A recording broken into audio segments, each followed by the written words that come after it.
Coming up tonight, Election Day is finally here. Polling stations are open and millions of Americans are heading out to vote. For those of you feeling nostalgic about Robinsons, there's still time to shop there for a little longer. And what can tropical Singapore learn from the coldest continent on the planet? Quite a lot, it turns out.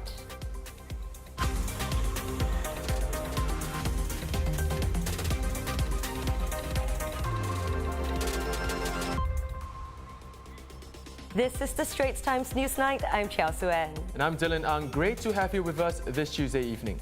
Voting is underway in one of the most divisive US presidential elections in decades. Despite the record number of early voters, there will still be tens of millions voting today. It can take a few days for every vote to be counted, but it's usually fairly clear who the winner is by the next morning. So what can we expect this time around? Here's our US Bureau Chief, Noma Ghosh. The question is, will either party concede if the numbers are against them? And that is off the cards. The Democrats learned their lesson long ago not to concede. President Trump is not the kind of person who will concede. So unless there is a big landslide either way, which is very unlikely, we are going to see a protracted struggle. Now, we will see possibly gambles during the night if the numbers look like they're going in favor of President Trump at one stage, if he wins 2-3 battleground states, if he wins Florida, if he wins Pennsylvania, if he wins Arizona, that will be seen as a signal by the Trump camp, and they might declare victory, vice versa for the Joe Biden camp. But the question is the mail-in ballots. Now, all eyes are on the mail-in ballots. Now, there's been a record mail-in ballots this time around, almost 100 million. Now, mail-in ballots generally favor Democrats. And a lot of states count mail-in ballots well after, 2 or 3 days after November the 3rd. So on November 3rd itself is not actually an official result. It is called by networks based on trends and projections. During the night, normally the trend or the projection becomes clear and a network calls it, but this time the networks are saying they will hold back. They will not call it because of this mail-in ballot issue. When will the mail-in ballots be counted? President Trump has been undermining the credibility, questioning the credibility of that mail-in ballot system. Almost every day he said it's fraudulent, it's subject to fraud.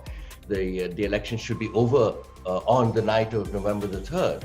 And that is not normally the case. We are basically on tenterhook. Whoever makes the move first will have the upper hand, but there are likely to be protracted legal battles and potentially violence as well, as supporters on either side get riled up and try and make a statement on the streets.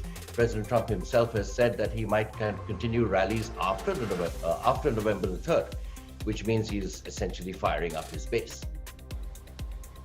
In one of the first votes cast and counted so far, all 5 voters in a tiny township named Dixville Notch went for Joe Biden as president.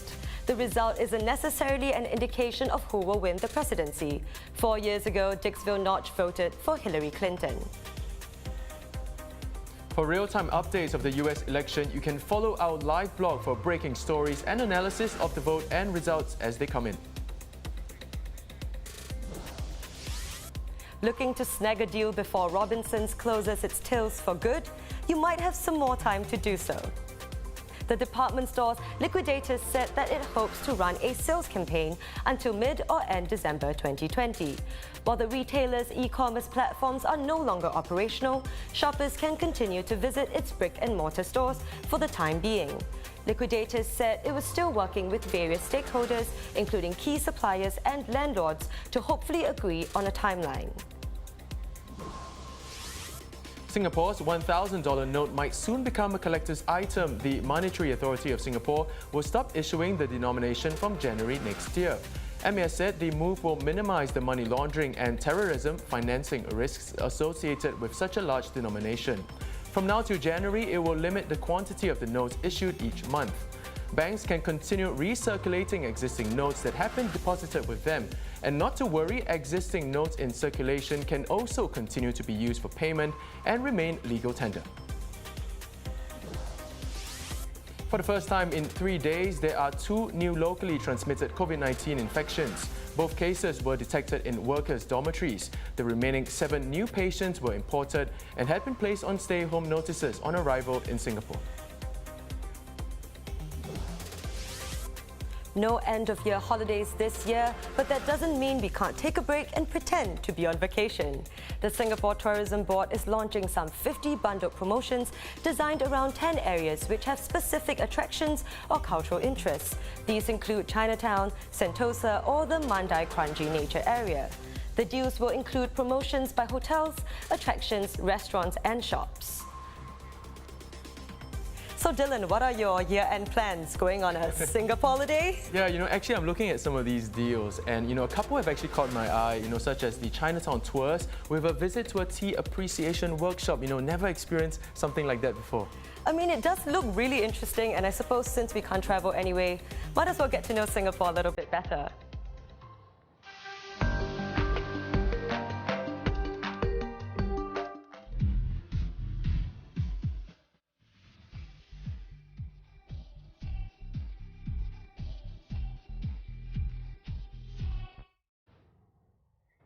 Does this sound familiar to you?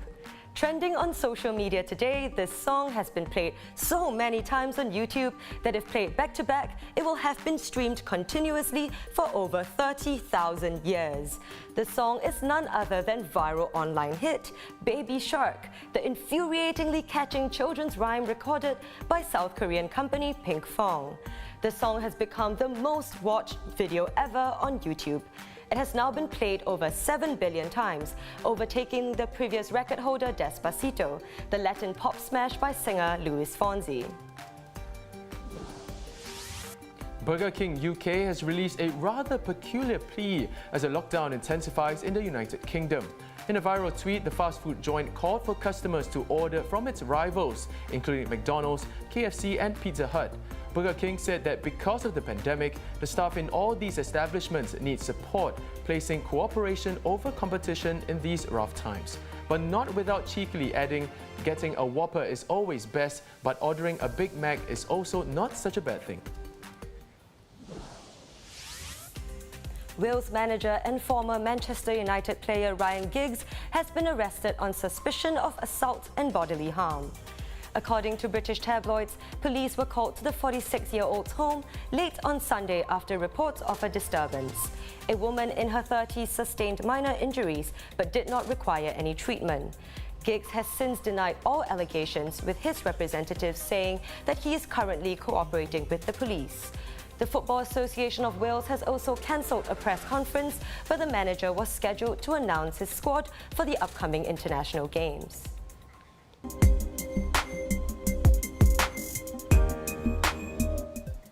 In case you missed it, Antarctica, the land of ice, is some 9,000 kilometers from sunny Singapore. Seems far away enough, but it's no question that its fate is intertwined with the rest of the world, especially for small island states like us. The Straits Times got a first-hand glimpse to learn about the importance of the continent on board Dynasty Travel's inaugural Antarctica expedition cruise, which set sail last November.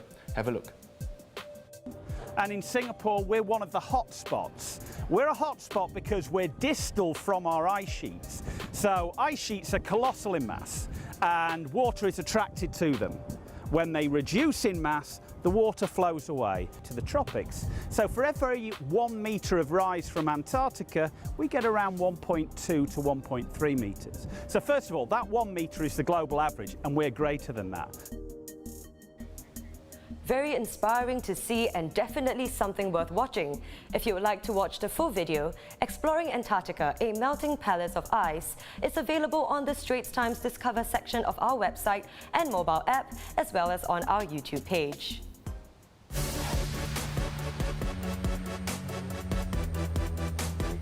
Before we go, voting is underway in the US election and the world is watching with anxiety and hope. In India, villagers in the ancestral hometown of Democratic Vice Presidential nominee Kamala Harris gathered at a temple for special prayers earlier today. Harris was born to an Indian mother and a Jamaican father who both immigrated to the US.